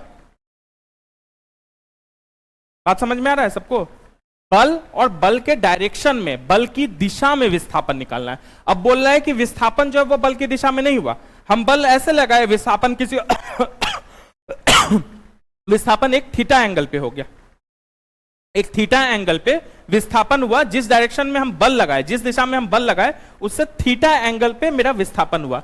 बल हम इस डायरेक्शन में लगा रहे थे और विस्थापन जो हो रहा है मेरे थीटा एंगल पे किसी और डायरेक्शन में हो रहा है। होता है ना ऐसा, रियल लाइफ में होता है ना कि फुटबॉल हम ऐसे मार रहे हैं, बल का दिशा मेरा ये है, लेकिन विस्थापन का दिशा कुछ और हो रहा है, मतलब डिस्प्लेसमेंट किसी और एंगल पे हो रहा है। लेकिन हमको अगर कार्य निकालना है, हमको अगर वर्क डन निकालना है, तो हमको बल तो चाहिए ही, बल तो दिया हुआ है, एफ दिया ही हुआ है, और विस्थापन किस दिशा में हमको चाहिए, बल की दिशा में। तो सिंपल बल की दिशा में क्या होगा, विस्थापन इंटू कॉस थीटा हो जाएगा।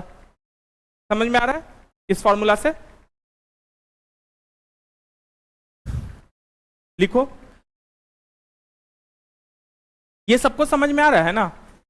एक दो लोग का मतलब चेहरा देख के ऐसा लग रहा है कि बहुत सारा ज्यादा इंफॉर्मेशन हो रहा है, ज्यादा वो क्वेश्चन लग रहा है। अगर कोई डाउट है तो पूछ सकते हो, या अगर तुम चाह रहे हो कि हम स्लो चलें तो बोल सकते हो, कोई दिक्कत नहीं है। ये पॉइंट सबको समझ में आया? बल और बल की दिशा में विस्थापन के गुणांक को हम लोग कार्य बोल रहे हैं। अगर मेरे क्वेश्चन में दिया हुआ है कि बल की दिशा में विस्थापन नहीं होकर किसी थीटा एंगल पे विस्थापन हुआ है, तो हम बल की दिशा में विस्थापन उसको निकालेंगे। उसको निकालने के लिए हम पाइथागोरस थ्योरम का यूज करेंगे, जिसमें हम लोग cos थीटा निकाल लेंगे। cos थीटा क्या होता है, बेस बटा हाइपोटेन्यूज। हाइपोटेन्यूज हमको दिया हुआ है, थीटा दिया हुआ है, तो बेस क्या हो जाएगा, base equal to hypotenuse into cos theta हो जाएगा।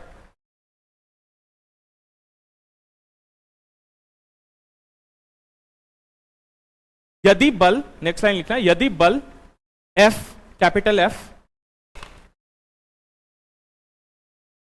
यदि बल कैपिटल F, कॉमा, पिंड के विस्थापन की दिशा में ना होकर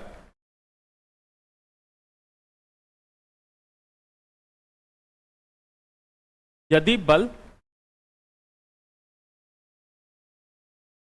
पिंड के दिशा में ना होकर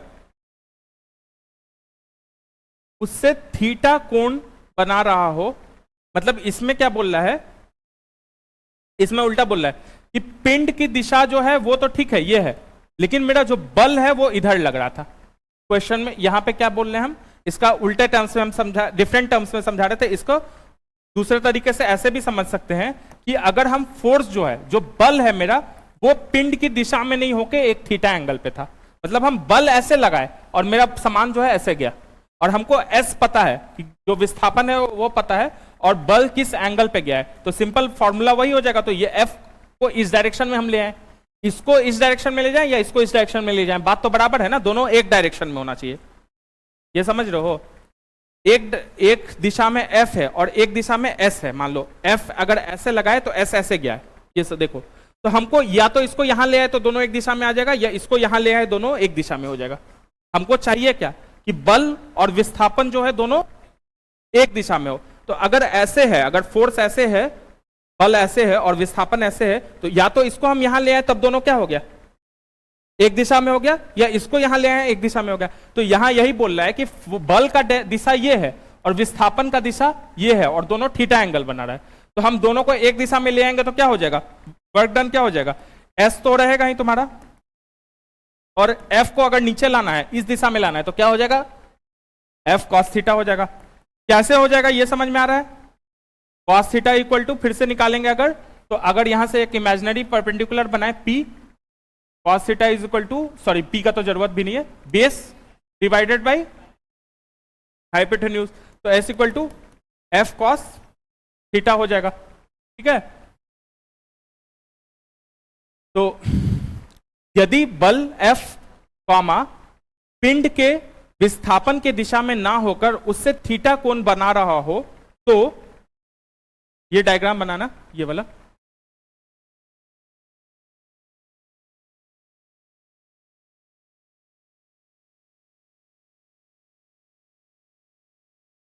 F का डायरेक्शन ऐसे, थीटा ये परपेंडिकुलर बनाने का जरूरत नहीं है। ठीक है, और S नीचे,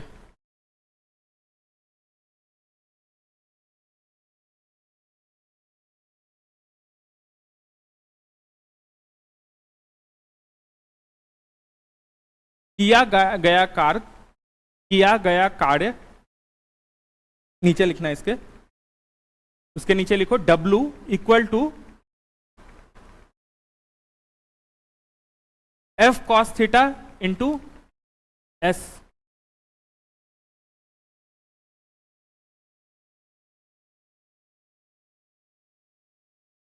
S स्मॉल होता है ये, बात समझ रहे हो? F का जो है, बल का जो है, हम इस S के डायरेक्शन में, मतलब बल को जो है हम विस्थापन के डायरेक्शन में ले आएंगे अगर, तो ये cos theta, F cos theta, ये अगर F ऐसे है और ये थीटा एंगल है, तो ये वाला अगर नीचे के टर्म्स में अगर F लाना है तो वो F cos थीटा बन जाएगा। ये बात समझ रहे हो ना? यही चीज को हम बता रहे हैं। तो ये F cos थीटा हो गया इस डायरेक्शन में, और मेरा विस्थापन कितना है? S।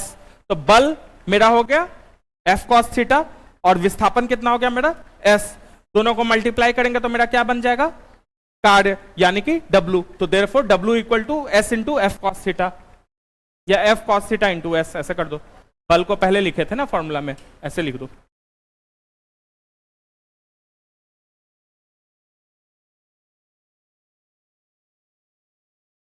W equal to F cos theta into S। ये ऐसे इसलिए लिख दिए क्योंकि हम फॉर्मूला ऊपर तुम लोग को लिखवाए थे ना, बल इंटू विस्थापन, तो इसीलिए पहले बल लिखवा दिए। पहले बल हो गया मेरा F cos थीटा और इंटू S।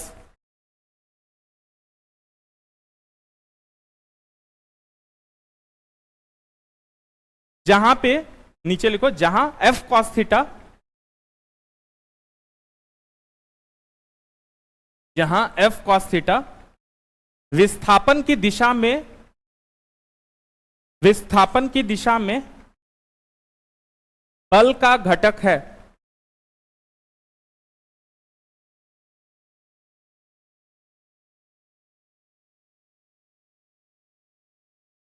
ठीक है। वर्क या कार्य का ऐसा यूनिट क्या होगा? ये हम लोग उसमें भी देखे थे, जूल। ये हम लोग आई थिंक विद्युत वाले चैप्टर में भी देखे थे, इलेक्ट्रिक वाले में भी, वहां पे भी तो एनर्जी का बात कर रहे थे, तो जूल। तो लिख लो एसआई यूनिट, कार्य का एसआई यूनिट या वर्क का एसआई यूनिट जूल होता है।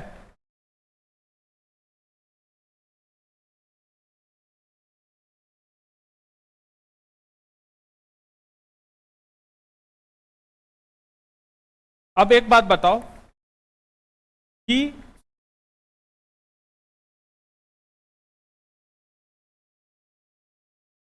एक जूल इक्वल टू मतलब क्या होगा? नहीं वो तो एक जूल जो है वो क्या होगा? एक जूल अगर किसी कार्य हुआ है, इसका मतलब क्या हुआ? अगर हम बल और बल की दिशा के सेंस में देखें, इसका मतलब क्या हुआ कि कितना बल लगाए हम उस पर? 1 न्यूटन बल लगाए, और वो कितना चला? 1 मीटर चला, तो वो 1 जूल के बराबर कार्य हुआ। अगर हम किसी सामान पे 1 न्यूटन का हम बल लगा रहे हैं और इसको 1 मीटर चलाए, इसका मतलब इसमें कितना कार्य हम कर लिए? 1 जूल का काम कार्य कर लिए। नहीं समझ में आया?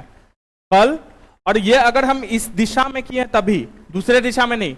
अगर हम बल लगाए 1 न्यूटन का और विस्थापन हुआ मेरा, सॉरी, एक न्यूटन का अगर हम बल लगाए और मेरा विस्थापन हुआ 1 मीटर का बल की दिशा में, ये बात समझ लो ना, बार बार बल की दिशा में इस चीज को फोकस करना है हम लोग को। इन the direction of force, movement, displacement in the direction of force. तो अगर हम इस पे बल लगा रहे हैं 1 न्यूटन का और बल की दिशा में इसमें 1 मीटर विस्थापन हो रहा है, तो हम टोटल आज कितना कार्य कर लिए? 1 जूल कार्य कर लिए। ये बात समझ रहा है? तो लिख लो 1 joule equal to 1 newton into 1 metre.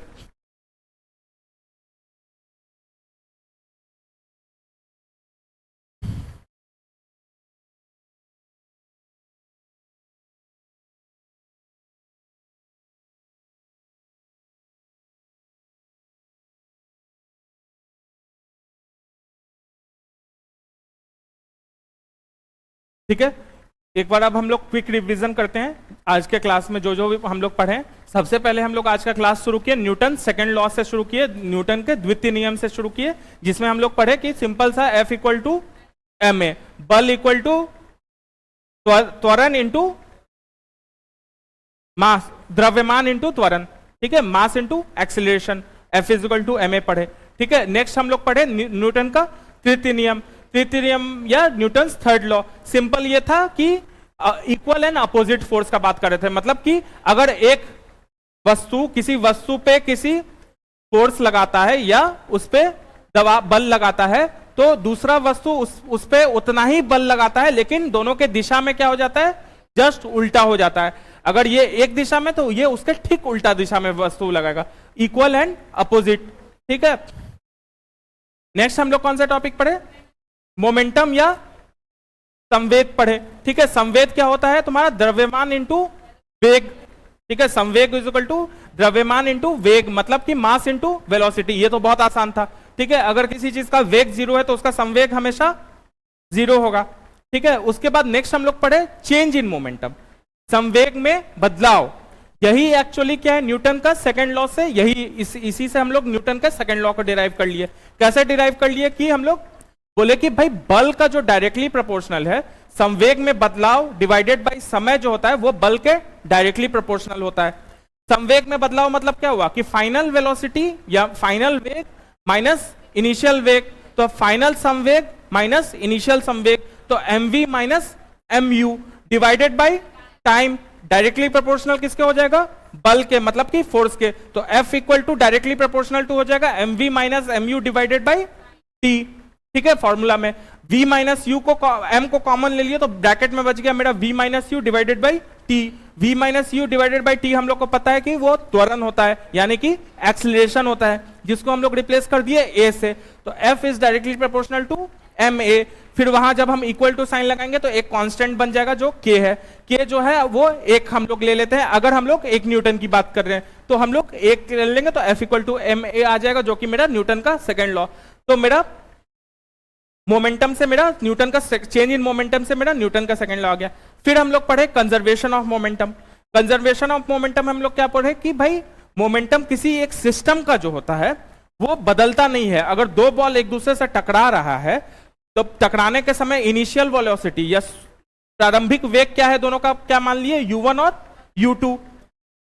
जो तुम्हारा मास है वो मान लिए हम लोग m1 और m2। तो टकराने के बाद जो फाइनल वेलोसिटी हो गया उसको हम लोग क्या बोल रहे हैं? फाइनल वेग को क्या बोल रहे हैं? v1 और v2। और कंजर्व किसको करना है हम लोग को? वर्ड में किसको कंजर्व करना है? मोमेंटम को या संवेग को कंजर्व करना है। तो मतलब टोटल संवेग पहले सिस्टम का और टोटल संवेग दूसरे सिस्टम का क्या होगा? इक्वल होगा। तो इसीलिए m1 plus m1 u1 plus m2 u2 equal to m1 v1 plus m2 v2। ठीक है, पहला इनिशियल जो तुम्हारा पूरा संवेग था और पूरे सिस्टम का, और जो फाइनल संवेग हुआ वो क्या हुआ? सेम हो गया। इसी को हम लोग कंजर्वेशन ऑफ मोमेंटम या कंजर्वेशन ऑफ संवेग बोले थे। फिर हम लोग पढ़े वर्क या तुम्हारा कार्य पढ़े। कार्य मतलब बोले कि बल इंटू बल के डायरेक्शन में विस्थापन। तो यहां हमको 2 बात गौर करना है कि यहां पे हम विस्थापन की बात कर रहे हैं, दूरी की बात नहीं कर रहे हैं।